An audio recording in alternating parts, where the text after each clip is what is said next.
Liss. The name of the program is The Way to Go. I invite you to join me each week at this time as we explore places to go and things to do. We're going to the West Side today, actually going to the West Side Story at the Westchester Broadway Theater. And there are two young ladies in this show who are outstanding. They are great singers, dancers, brilliant actresses, and they're here today, and they're giggling a little bit, but it's a very serious show, but we're going to have a lot of fun. Maria is played by Marla Schaffel, and of course the great role of Anita, her friend, is played by Trish Reidy. Right. You see, it threw me off when you said Trish or Trisher. So I'll do Trish. That's fine. Because that's the way you are in the program.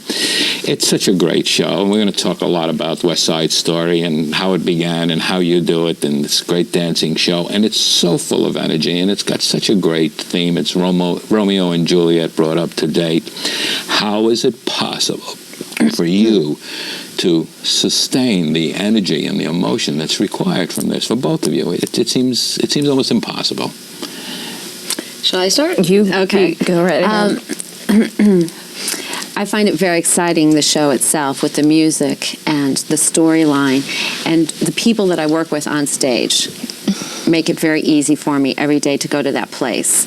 The dancing takes a lot, but excuse me, I'm very excited when I dance, and the music just takes off and propels me through that.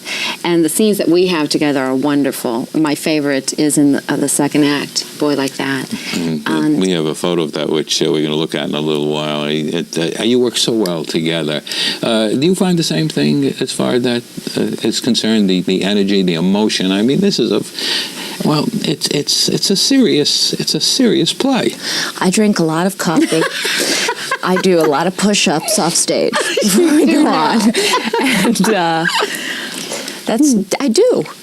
Do both, actually, but, and I try not to think about when I'm off stage. I laugh a lot and make a lot of jokes, and then before you go on, you wash everything away and just focus and go on and bring... Well, that's an interesting point. You don't stay in character when you're off? Now, so many actors have their own techniques, and they tell me different ways that they do it. You don't stay in character.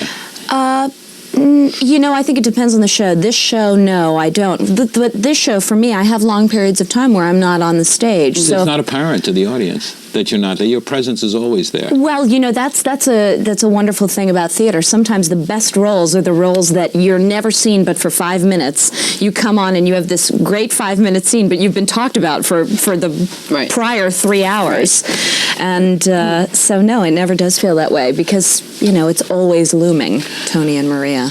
Of course, Tony and Maria are the key roles in it. There's so much is happening. Romeo and Juliet brought up to date. But the interaction between the two women, and you do this great number together, and we do have a photo of that we mentioned it a minute ago. Working together, let's talk about that scene a little bit. What's taking place here? Well, for me... in the beginning of the show, I feel like I'm the teacher. I'm the older the oldest of the girls. And when I get to that point, it's when I've lost my lover. And I start to believe his words. Up until that point, I believe that there's equality for women, and so I fight for that. I become her friend. I allow her to spend time, private moments with her new love, against my boyfriend's wishes. But at that point, I become scared, and I lose faith in my own belief, and I start repeating his words. And she convinces me that love is very strong. What are some of those words? A boy like that can kill your brother. Forget that boy, go find another. one of your own kind, stick with your own kind. And my mother used to tell me that, you can't love the sins of a person, but you cannot stop loving that person. Mm-hmm. And I believe that's very true in the song that we have together. And she takes over that role of teacher then. She becomes from a girl, she turns into a woman. And she starts taking care of me. And that's really a big moment for me. Yeah, it's for some reason in my head, it's almost like Peanuts, the cartoon. There are never any adults, quote-unquote adult figures seen, except for the police officers in the show, really. And the adult role models are for Maria, Anita, and Bernardo. Right. And I always find that fascinating because she's not, what is she, like maybe 5, 6 years older at the most. Mm-hmm. This is more like a brother-sister, but still it's that sort of adult figure in her life. Yeah, just listening to you, it's a musical, but it's more than the musical. There's so much taking place there. Just some of the beginnings of this. Jerome Robbins had an idea to do a musical of Romeo and Juliet in Montaigne back in 1949.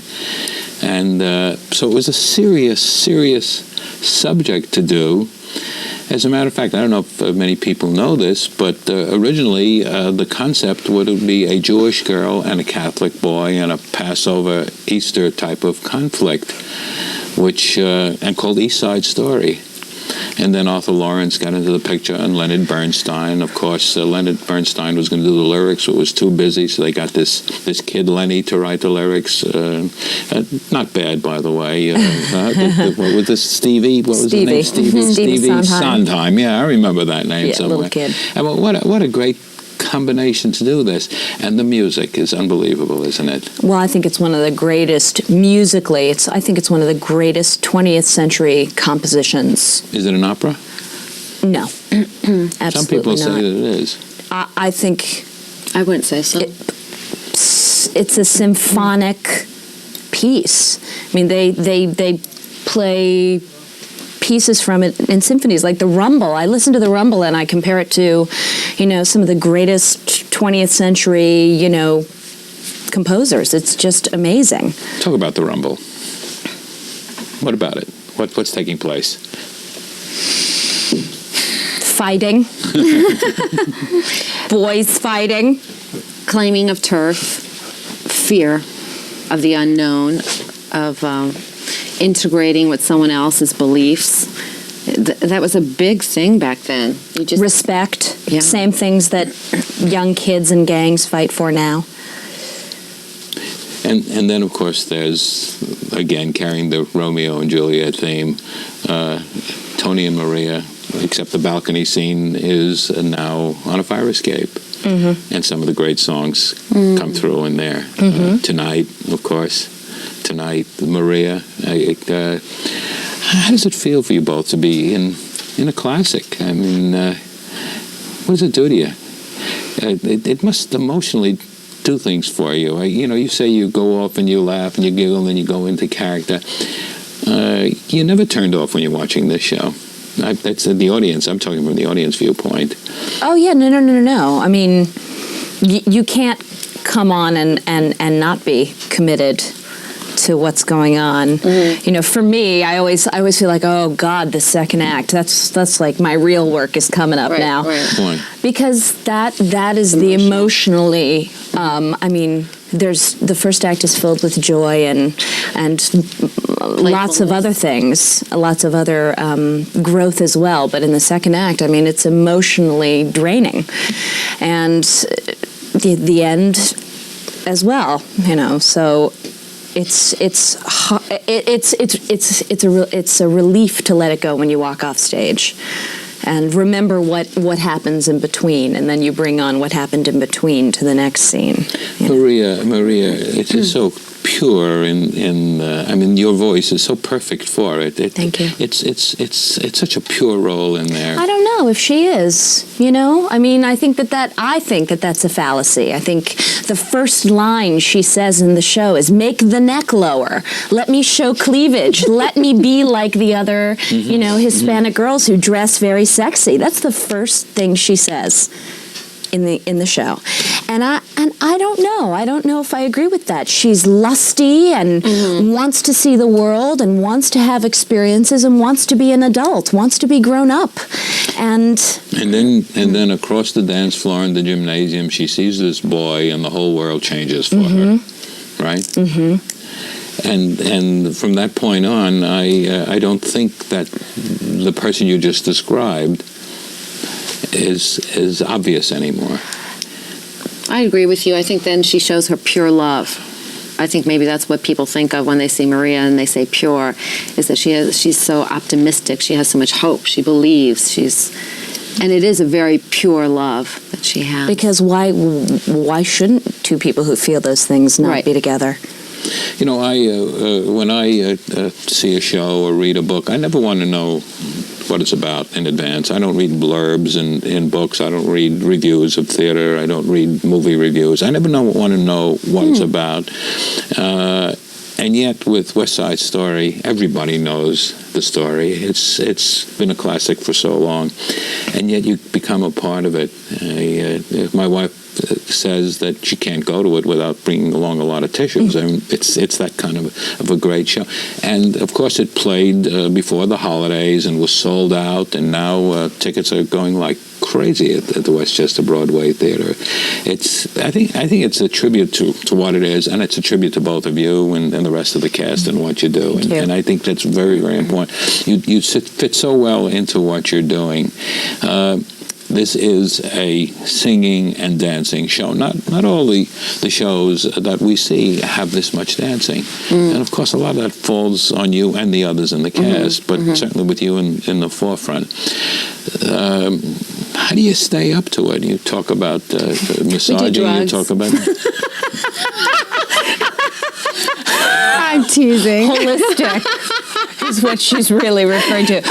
We like dump little vials of ginseng in a cup before we go, give me a little water, give me a little throw it back, you'd get a boost of energy. What happened to purity? I do want to remind before you go on, Trish, I do want to remind our viewers that we're talking about West Side Story at the Westchester Broadway Theater, and the Goyles are here, the two women who are starring in it, Maria, who's played by Marla Schaffel, and I'm doing that right? Yes. Anita is Trish Reidy, and I remembered this time, Trish. That much dancing is exhausting for me to watch. Sure. By the end of the week, I'm very tired, but I feed a lot off of the activity and the energy on the stage. All the other actors are putting in as much as I am. And so it's not as hard then, if everybody gives. It's not always true in the theater, but everybody I talk to who is at the Westchester Broadway Theater says that. I don't know, there's something about playing there. Maybe it's in the casting, I don't know, but the atmosphere, that there is that strong feeling of the cast being very, very much together. I know I have to match her energy. I have to match Bernardo's energy. Otherwise, it's going to be harder for me if I don't. And then you have the energy from the audience, too. They feed you also. I keep hearing that from actors, and you sense the audience, even if you can't see them at times, of course. Sure. Absolutely. Where the seats are all so close and surround the stage. And theater doesn't exist without an audience. Right, exactly. You're working in a vacuum. It becomes a different living organism every night with every different audience that comes in. And that's why the show is always different. And that's what I love about it. This theater, of course, has seats on three sides, thrust stage. No matter where I sit in that theater, I feel as if I'm in the center, because the way you play to all sides, I don't think it's apparent to people that you are, even the bows are taken to all sides. that's part of the art of this type of theater, isn't it? To do that, and so that your back isn't to anyone for any long period of time. Mm-hmm. You just have to be really willing to play that way and know that, someone's going to be shut out from you at one point, but then you're going to open up at another moment. Mm-hmm. And it's very, very hard on the balcony. I mean, you have your balcony and I have my balcony. Well, we have an entire scene that goes on that balcony. And it's very, very difficult not to exclude the people who are so far stage left or house right. Yeah, but you do. But you do play to them. Everybody feels that. And I've always felt that. And I've sat in every part of that theater, and I feel that. But it's a challenge daily to not. It's also a challenge. Excuse me, not to be. Not to lose focus when the people are so close to you. You're right on top of them. I mean, they see the spit fly. They see your. I mean, it's amazing to me how close they are to my feet. Yeah, I've sat in the first row in a lot of theaters, and I've often said I've been spit upon by the best. Well, thank you. I think George Scott was the best, though. I think He was probably the biggest, too. Probably reached into the fourth or fifth row. Wow! Now that is a trajectory. Woo! We're talking, of course, because both of you are in it, and you're the women in it. But, of course, Richard Rowland plays Tony, and Tony is essential. And,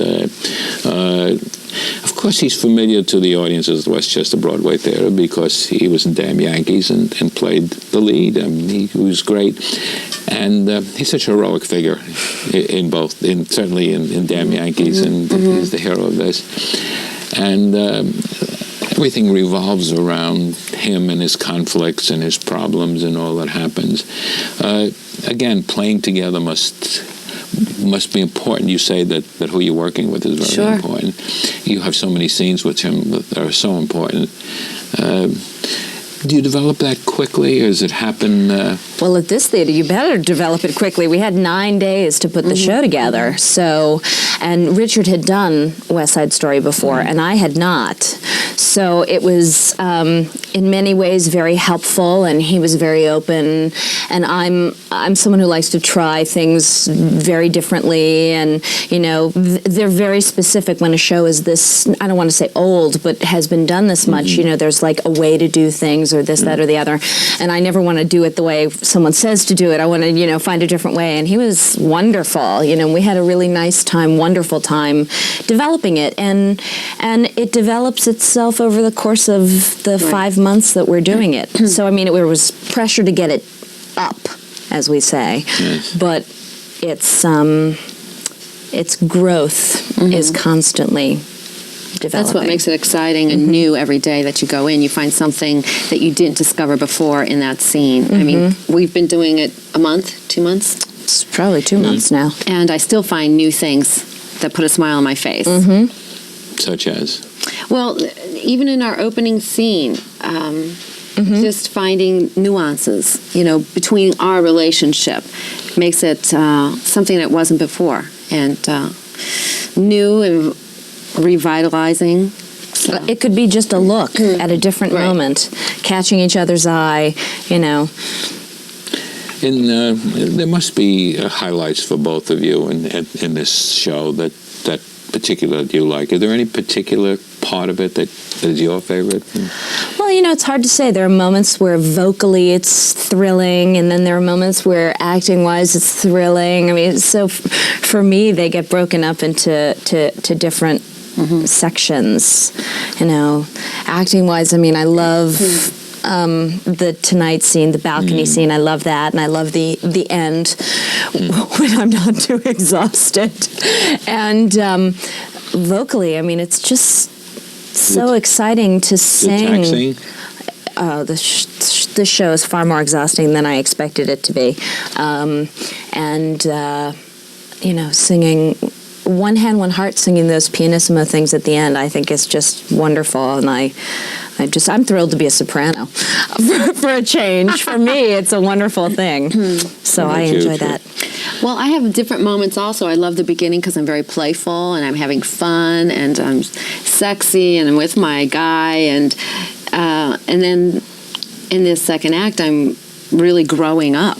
You know, I'm faced with some realities, and that's with a boy like that, with Marla, and then with the taunting scene at the end, which is, you know, it goes. I have so many emotional highs and lows in the show. It's wonderful for me. It's a roller coaster ride every day. You know, they talk about singers and dancers and singer-dancers, and they talk about actors and singers. But it seems to me that, first of all, you're both actors. And then your talents, your singing, your dancing are something that gives an added spin. But basically, if you weren't an actor, then none of this would mean anything. You just stand up there with your hands at your side and sing. But you're so involved with what's happening there and so much a part of it that's what it's all about, really, isn't it? You're moving into something very interesting, going to Broadway, aren't you? Yeah. Well, first I have a movie coming out in February, a movie called I Love You, Don't Touch Me. It was at the Sundance Film Festival. It's being released by MGM, so that's really exciting. You sing in it? Yes, I do, actually. It's I play a singer-songwriter. I play the lead character, so it's about a 25-year-old virgin. And just thought I'd throw that in there for whatever reason. And then Jane Eyre is going to come to Broadway in the fall, as of right now, which is a musical of Jane Eyre. And you got the lead in that? You've got a lot of good things happening. Yes. So hopefully 98 will be a good year. It's already started off well. That's wonderful. We're doing Trish, this. you've been dancing your way around the world? Yes, to Monte Carlo, to Korea, to Vegas, Aruba, Mexican Riviera, Hawaii.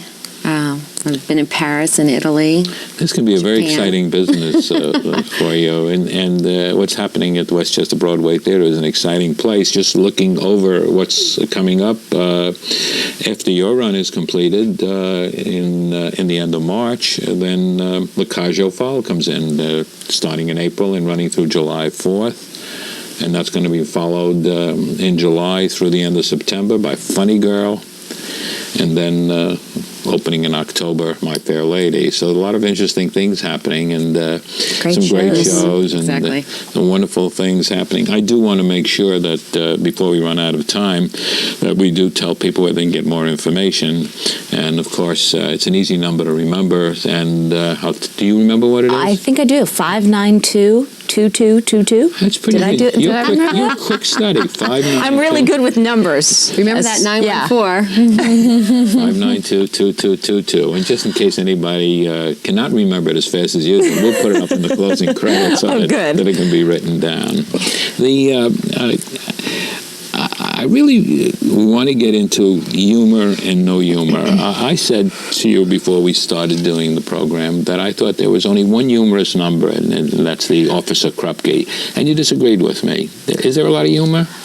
I think so. Well, if you want to look at it as a number, that is the comedy number, or the you know, what do they call it? The comic relief. Relief, right. In the second act. Yeah, something that's needed to before we get to the end. Yeah. But every single scene, I think, has comedy in it, except for the end. But there are comic beats, moments in nearly every scene. So you wouldn't say that the whole thing is heavy drama all the way through? Oh, no. The first act, I think, is very light, very playful. And even when you start the second act with I Feel Pretty, it's very light and frivolous. And even in the scene with the guys planning the Rumble, there's comedy in there. The Jet song, with telling each other how much they hate each other, and then the response is with an air of irony, and that's funny, and we accept because anyway. You're both light, giggly, as I said at the beginning, and you've proven that I was right throughout this. Do you prefer doing light things to drama? Does it matter to you? Just like working.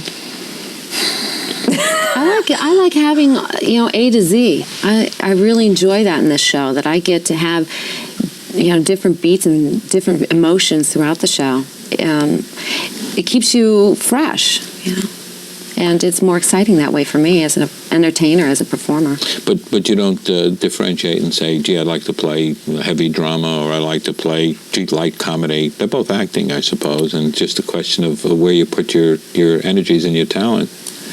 Well, I think it's nice to mix it up all the time. Mm-hmm. Sure.